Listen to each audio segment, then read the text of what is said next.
Basic raw materials which are used for the manufacture of ceramics can be divided into three basic groups: plastic materials, which include clays; non plastic materials, which include silica or sand; fluxes or mineralizers, whose addition promotes formation of liquid phase, which includes feldspar.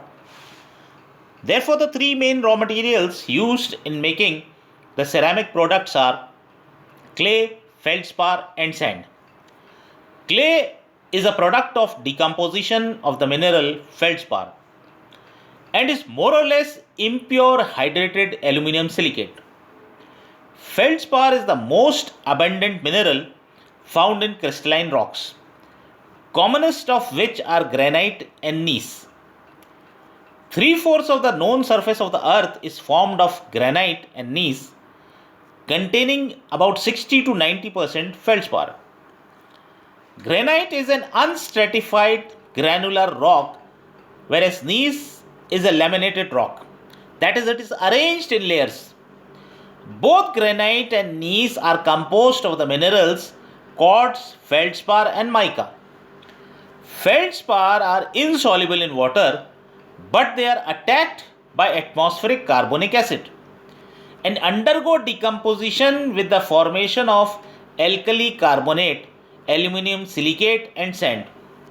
The aluminum silicate, thus formed in a hydrate state, is known as kaolinite, and it is the main constituent of kaolin of white china clay.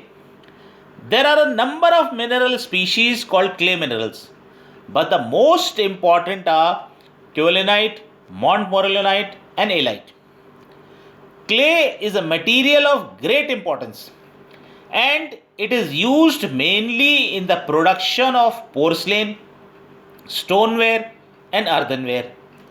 The importance is due to the fact that it forms with water a plastic mass which becomes hard and stone like when heated to a higher temperature.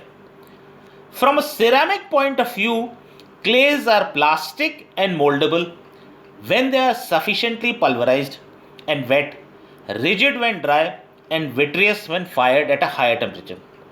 The essential ingredient of all ceramic products is clay, which is usually kaolinite.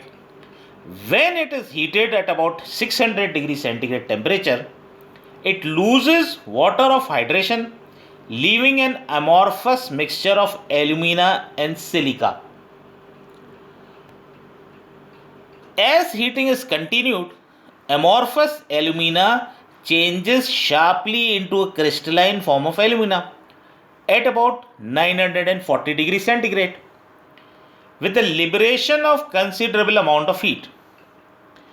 At about 1000 degrees centigrade, the alumina and silica combine to form mullite, which is the only stable compound of alumina and silica at higher temperature. At a still higher temperature, silica is converted into crystalline cristobalite.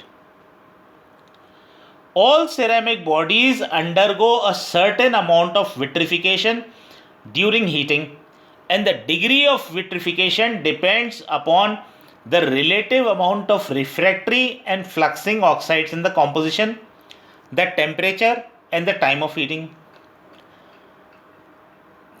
There are three common types of feldspar. These are potash feldspar, soda feldspar, and lime feldspar. All the feldspar are used in ceramic products to a lesser or greater extent. The potash feldspar is also called as orthoclase or microline.